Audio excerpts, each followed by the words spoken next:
तरावी की नमाज चल रही थी, उसी बीच में जुलूस यहाँ से शोर शराबा करते हुए निकला और जब तक हम नमाज से फारिग होते, जब तक यहाँ शायद जुलूस का आखिरी हिस्सा बचा होगा, कुछ होगा, नमाज के लिए नमाज से फारिग होकर निकल ही रहे थे तो किसी ने बम अंदर की तरफ फेंका।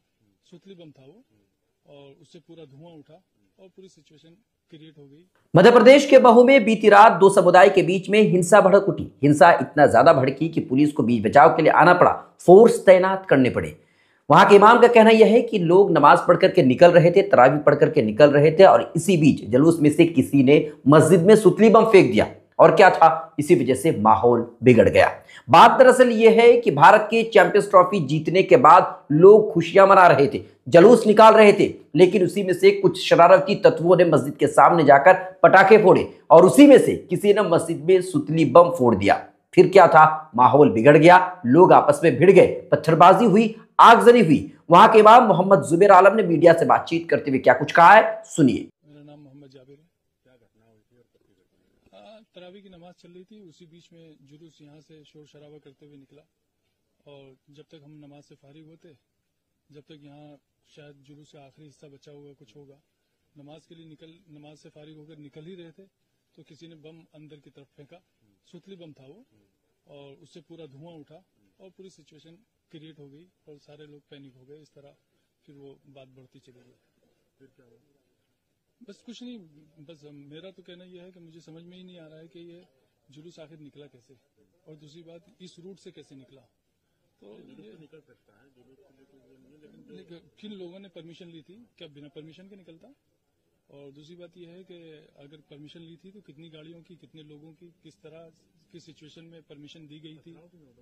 किसकी तरफ से पहले पथराव की नौबत ऐसे आई कि पहले वो जिन लोगों ने बम वगैरह जो भी फेंका था, उस फेंकने की वजह से उसके साथ कुछ हाथापाई हुई।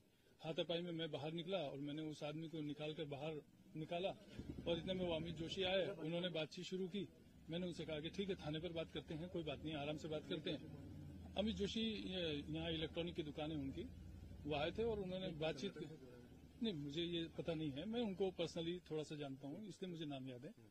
तो उसके बाद उन्होंने यहाँ से वो गए और वहाँ से वो वहाँ पहुंचे होंगे और उसके बाद उधर से पथराव शुरू हुआ। यहाँ प्रशासन के सामने हम बात कर ही रहे थे, हमारे साथ जो लोग नमाजी थे और उसके अलावा जो और लोग थे जो आसपास से आ गए हों, हो सकता है यहीं पास में रहने वाले, जब शोर शराबा सुना तो आ गए।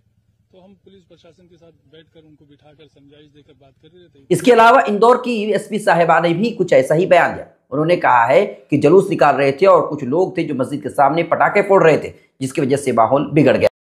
इंडिया न्यूजीलैंड मैच के बाद कुछ जुलूस निकल रहे थे जिसमें कुछ लोगों ने मस्जिद के बाहर पटाखे चलाए, जिसके बाद दोनों पक्षों में विवाद की स्थिति उत्पन्न हुई और दोनों तरफ से पथराव हुआ। पुलिस बल जो है वो पूरी तरह यहाँ पे मौजूद है और लगातार पेट्रोलिंग भी कर रहा है।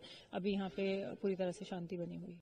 लास्ट में मैं आपसे इतना ही कहना चाहूंगा कि कुछ भी हो जाए, आप अपनी मोहब्बत को जाने न दीजिए, अपने दिल में नफरत को न पालिए, सब लोग एक साथ मिलकर के रहिए, किसी की बातों में न आइए। अभी तक के लिए इतना ही, बहुत बहुत शुक्रिया।